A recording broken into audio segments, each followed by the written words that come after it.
Thanks, Senator Scott. This question is to both of you, to Mr. Baden and to Dr. Bustamante. Ohioans are angry, as we all know, as they are all over the country, about the rising cost of everything. Every time they go to the grocery store, families pay for corporate stock buybacks, pay for executive bonuses.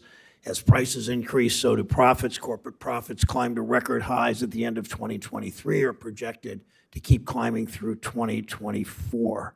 Dr. Bustamante, how much are corporate profits in their quest to drive them higher and higher? How much does that contribute to rising prices today? Thank you for that question, Senator. When we look at data from the San Francisco Federal Reserve, we actually find that more than 2/3 of inflation is actually being driven by supply factors and other factors that are not demand related. And in fact, when we look at corporate profiteering and we're looking at markups, that's largely accounting for about 16% of inflation that we're actually seeing over the past 6 months. Mr. Biden, what do you think about that?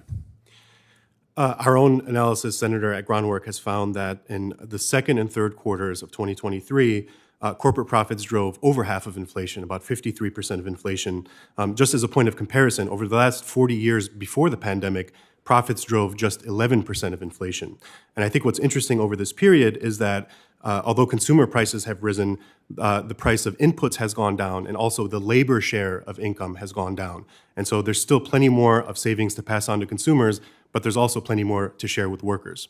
And what you said tracks with a report that I cited earlier on the Kansas City Fed. Mr. Biden, you spoke about higher profits are contributing to higher prices.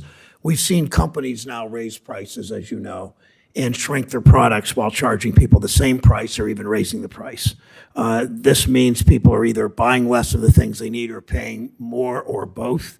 A study found that so-called shrinkflation accounts for about 10% of the price increases consumers experienced.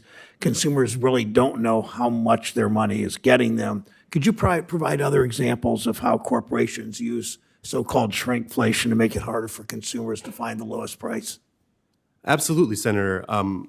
I think Americans would really be stunned to see the breadth of how many different strategies there are. It really runs the gamut from lowering the number of paper towels that come in a roll, the number of Kleenex that are in a box.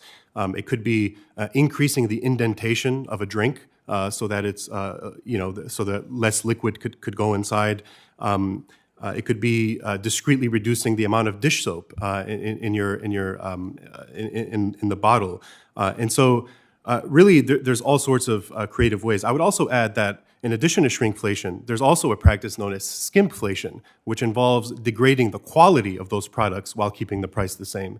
And so we're now seeing a new frontier of ways to deceive consumers into paying higher prices. So talk about technology. What kind of ways it's easier for corporations to charge higher prices, keep consumers in the dark? And can we have free market competition if customers cannot compare prices and can't really shop around for lower prices? Absolutely, Senator.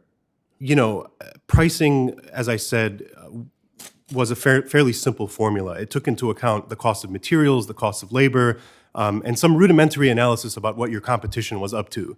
And companies would simply stick that final price of that calculation on a price tag, and they would let it be. But today, we are in a totally different era. Technology really enables companies to, number one, surveil consumers and collect data about consumers that, frankly, only our families and God should know about. Things like marital status, ethnicity. And so all of those things are really fed into algorithms that are able to test each one of our sensitivity to price hikes. And the goal is always the same. It's let's find out the maximum price that each individual consumer is willing to pay. Dr. Bustamante, your thoughts on that? Yes, thank you, Senator. What we ultimately know is that when we look at these pricing strategies, they're very much black boxes that corporations are ultimately employing. And that really opens the door for potential discriminatory practices, for practices that ultimately harm families that are already on the brink of having so much financial stress in their lives. Thank you. I wanted to mention next week, in the next hearing, we're going to talk about junk fees. And we know that the complexities of technology and the comments you each made about the employment of these technologies by companies that produce these products make fees even harder to ascertain and understand. CFPB just released a report that found that consumers pay more with complex pricing structures. The committee next week will hold a hearing examining how junk fees hurt consumers and how we can ensure consumers can keep more of their own money.